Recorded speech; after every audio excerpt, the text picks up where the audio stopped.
it's been a month since you've been on. And basically a month ago, I checked back, you and I spoke about the Frenkie de Jong rumors. They were gaining a lot of steam at the time.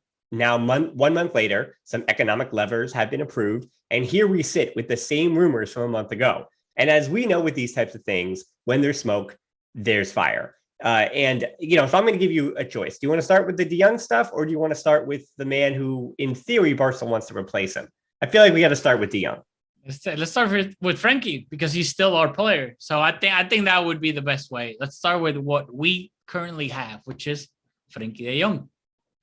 Well, yeah, I mean, Frenkie de Jong, there was a piece, a lot of this stuff is going to be taken from a piece from Ryan O'Hanlon for ESPN, who compiled the numbers on Frenkie de Jong. Because we're at a point, Rafa, and before I go over the numbers, I'm going to throw it to you. You haven't said much here on the show. It's been a lot of me so far. So as far as de Jong goes, Manchester United and Barcelona have been in direct contact today for Frenkie de Jong. Still no agreement on the fee. And Barcelona have told Man United they won't sell the Dutch midfielder for less than 30. Yeah, Man United wishes 86 million euros. And Barcelona, unsurprisingly, also reportedly want that as a full fee guaranteed upfront. So no Liverpool installments. Like, again, Barcelona is going to be paying for Liverpool and Coutinho until 2099. But yeah, so they want a full guaranteed with the fee. And also, again, because the Liga rules state that, again, they can't even use the player that they would want to bring in if they don't have that money coming in immediately as income to offset the salary limit in the Liga. So that's the boring part. But, the neutrals, Rafa keeps saying that Frenkie de Jong, he's broken at Barcelona because not that he's broken, but Barcelona are a broken club, therefore he's broken. And then they're saying, well, the only club that could want him is Manchester United, which is another quote unquote broken club. And now he's a player that at 25 can only go between these big broken clubs, if you will. Being, I guess Juve would be another one, the third in that holy trinity of clubs that were mismanaged into the ground for the last 10 years. Any merit to that? No, I mean, the thing is, I honestly don't remember what I did yesterday, let alone a month ago. I don't know exactly what I said about Frenkie, but like right now, given these circumstances, how, in my opinion, Manchester United are lowballing Barcelona for Frenkie de Jong. The thing is, if we do have to sell him because of economic reasons, that now, one of the things that I remember a month ago, there weren't any levers activated or close to being activated. It was like, oh, we got to sell Frenkie because of economic reasons. And that, like, yeah, there's been talks about those levers, but like the assembly hadn't happened yet. Nothing had been approved yet, yada, yada. Now the assembly happened.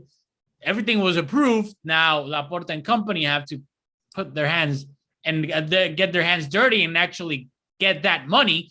But I don't want to undersell Frenkie de Jong. To me, it's preposterous, word of the day, that City are asking 80 million for Bernardo Silva, or close to that range, and then like United are offering 60 for Frenkie. And that's why I don't agree with that narrative that, oh, Frenkie is a broken toy / player at Barcelona, so he can only go to a broken club like United. No, whether that could be half truth in the sense that, yeah, it's true that Frenkie hasn't fulfilled his potential at Barcelona. We've talked about Frenkie and that numerous times. You've talked this numerous times. Everybody has talked about this. What is Frenkie de Jong's perfect role at Barcelona? Does it exist?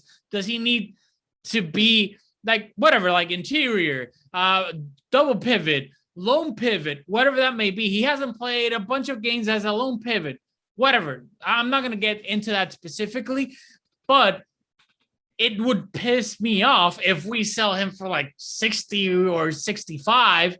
And because I know that when he goes to whether it's United or a Manchester City, whatever that may be, he's going to flourish because I think he has the talent. He's still only freaking 25 years old. To me, he's the mold of a younger Kevin De Bruyne in the sense physically, the way his technical ability, the way he can progress with the ball, drive with the ball. So I know that if we sell him for a low fee, not taking into account his age, his great talent, his potential, then he's going to flourish at another club. And the narrative of Barcelona or anti-Barcelona people are going to be like, oh, look at Barcelona. Look what they had. They sold him for X amount of money, which is very cheap. And now look at him. He's flourishing again. That's the Ajax, the Frenkie de Jong from Ajax. So if we're going to sell him, I don't want to undersell him. If we can only get 60, like to put a number, then I'm sure we can still get 60 or 65 next season. So we might as well keep him if nobody's going to offer, in my opinion, what he's truly worth, which is close to 100. Like, let's be real. Freaking Tchouaméni. I know he could be really good and whatnot, but you can't convince me that Tchouaméni playing with Monaco is worth more than Frenkie de Jong right now, given his cachet with the Netherlands national team, with Barcelona, even though he hasn't fulfilled his ceiling. But to me, that you said, like, Tchouaméni being sold for more than Frenkie de Jong, to me, that's crazy. So if we're not going to get what we should be getting for him, if United aren't willing to go up to that sum, then in my opinion, I know his salary apparently goes up a ton. Yeah. And that's a whole different story because of the salary limit. But if not, I honestly, it would piss me off if we sold him for like 60 or 60 with 70 with add-ons and whatnot. Well, I've been pretty hard on that line that I have believed for a while now that Frenkie de Jong leaving Barcelona would just come down to that salary limit and his wages and his weekly wages and what they are going to be in the future, because the club is, in theory, because of deferred payments, stuck with Piqué, Alba, and Busquets as those high earners. And then Dembélé, part of why these contract negotiations are stuck where they are is because the salary he is currently at, the wages he is currently at per week are unacceptable. And Barcelona would severely be lowering a player's wages who is entering, in theory, his age prime, right? And so it's understandable why Dembélé is stuck in this deadlock, because they paid him a lot more than he was worth as he was becoming a budgeting player, and now he's not that. So for Frenkie de Jong being 25, again, I think what he makes is fair, but what he makes in Barcelona's team moving forward, because again, we've already admitted that for all you can say about Frenkie de Jong, there is a hierarchy that is already being established, as in a healthy Pedri is going to start over Frenkie de Jong. Now, I know there's 3 spots in midfield, or you could argue, is de Jong supposed to be the pivot or the right interior, right? And then Pedri's the other starter. Sure. But if there's an instance where on the mark of rotation, like we saw moments, I'm trying to remember the exact game, but there was a game I remember doing the 5 things for the match reviews I did every week, where I said that Pedri, Gavi, and Busquets, they had a performance together in the heat of them doing the 15 unbeaten streak, where that midfield trio looked like the best that we had seen this season at Barcelona, like those 3 together. And because of Gavi's age, and when I say age, I mean inconsistency at this point, but because of his inconsistencies and Pedri also getting hurt right away, that 3 wasn't able to replicate that when Xavi put it back out, I think the following week, because it was a weekend game, and then the midweek for Europa League was de Jong again. And that was the rotation, because again, having midfielders to rotate is a great spot. And so when you look at what Kessié is going to make this season, when you look at what de Jong is going to make this season, it makes a lot of sense to move forward in theory just with Kessié. If you believe that Pedri and Busquets and Gavi, plus maybe Nico or Kayada, whoever else is filling in, or B players, if you will, who are largely, as I said on Monday's show, going to be U19 players. But let's get into the numbers, though, because again, Rafa, I'm almost having to, I said all that being the finance part of it, but I'm almost having to unhinge my brain, because if those economic levers were not, I say it like it's some kind of big, like, you know what I mean? But when you start a roller coaster, yeah. But if that literal lever was pulled, and Frenkie de Jong is still in discussions to leave the club, then now I have to take that sporting part seriously. And again, Ryan O'Hanlon from ESPN did a lot of the hard work for me, putting all this together. As I had said last week with Levon, who, congrats to him, played at the Camp Nou, by the way. We'll have, next time he's on, we'll be talking about that. So anyway, per RB Ref, de Jong, he has some worrying stats in terms of his numbers, where in 11 games in his last season with Ajax, he registered 43 tackles and 43 tackles plus interceptions in 11 games. Then with Barcelona, he had 66 tackles and interceptions in 32 games, which is, not so good last season with that. But it's the percentiles that we're talking about.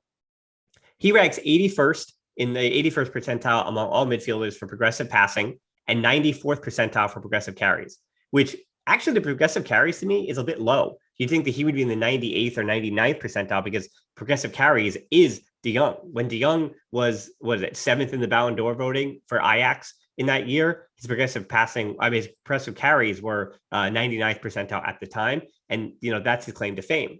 But it's the defensive categories that O'Hanlon kind of brings up that are worrisome. For pressures per game, Barcelona, which even after Xavi came, which is November to June or November to May, were a pressing team, if you will. He was still in the 3rd percentile, not 33rd, 3rd percentile in pressures per game. He was in the 8th percentile for tackles, and he was in the 10th percentile for interceptions.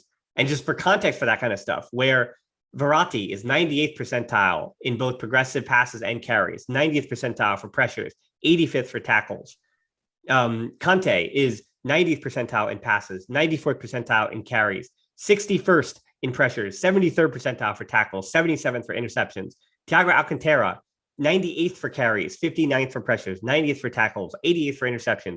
So even Thiago Alcantara, who is not the best at pressuring, right? He fits in that Liverpool midfield, but he is the one who gets coverage from other midfielders who are doing the pressing for him. He's still in the 59th percentile. So for De Jong to be in the 3rd percentile, it's unbelievable. And then his off-ball work being the key, right? His movement, that's why he's here, right? Created more non-penalty expected goals per shot than any other player in the top 5 leagues last season, and number 2 in that category this year. So it's a lot of confusing numbers, but I'm a bit worried about that argument when you see those numbers, and numbers on everything is the eye test too.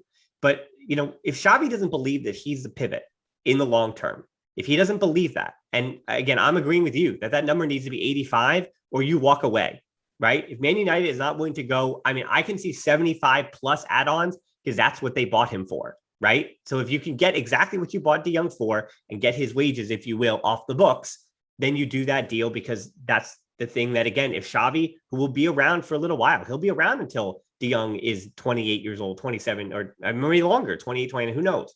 And so if De Jong is not your answer at the pivot because of those numbers, if Xavi is putting those numbers and his eye test equals those pressures and those tackles, those interceptions, and De Jong isn't your pivot, then maybe it is time already to say, we have to just focus in the future on replacing Busquets, which is not this year because we can't afford getting rid of him. Busquets has to play as a starter. He's the highest earner on our team. We have De Jong. Busquets is our guy.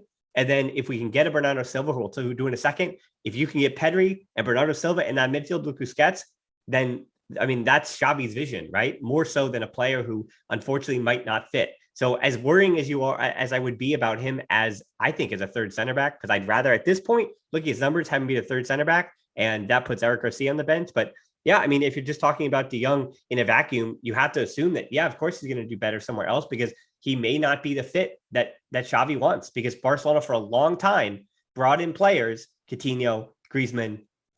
Even the likes of Arturo Vidal. I get it I get it. It made sense, but also in the same regard, like if Xavi wants to play a dogmatic way, he's going to need those players that perfectly fit that dogma.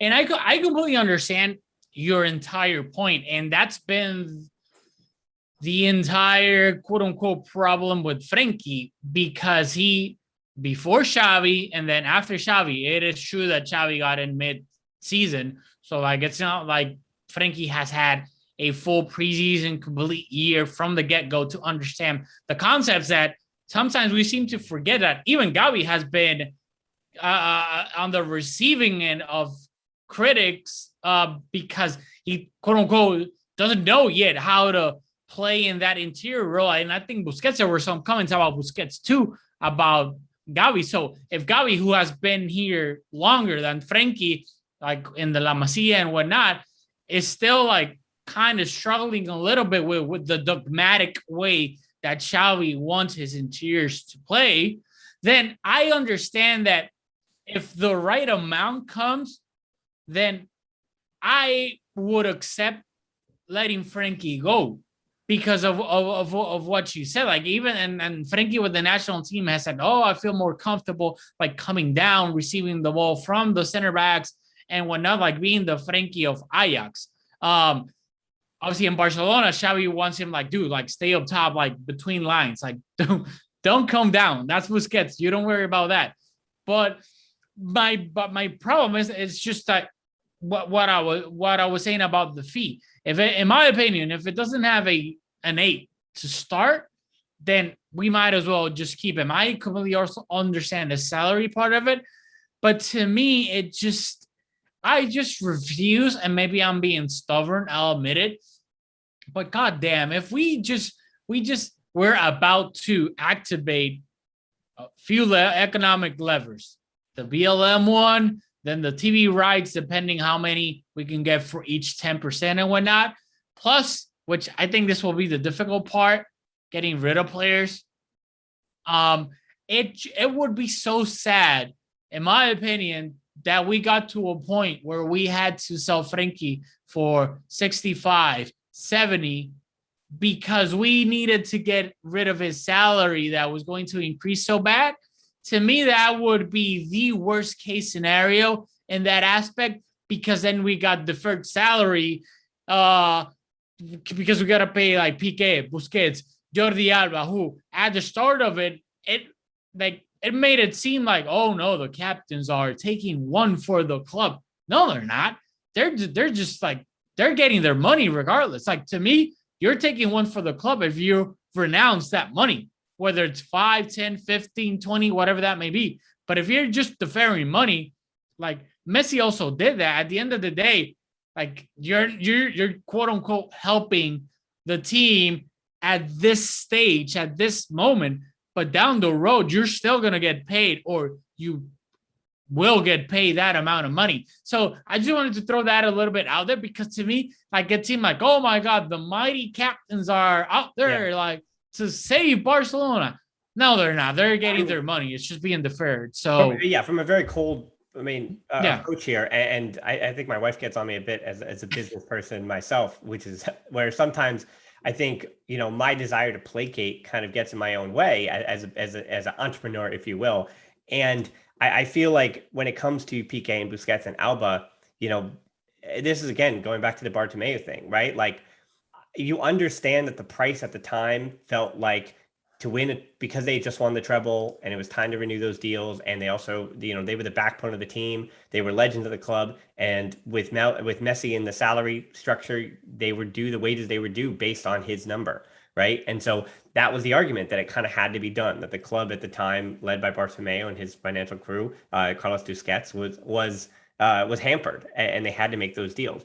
But in the same regard, because they had to make those deals, they're being victimized by their own success and the success of the greatest player of all time, right? And that's going to continue to be a sad truth. So my thing for Piqué, and I know people say Puyol did it, but I think if the deals were done and the handshakes were made, like, those players are going to get theirs. Like, and it's for the club moving forward. It's for them to solve that problem, right? And you can't make this argument that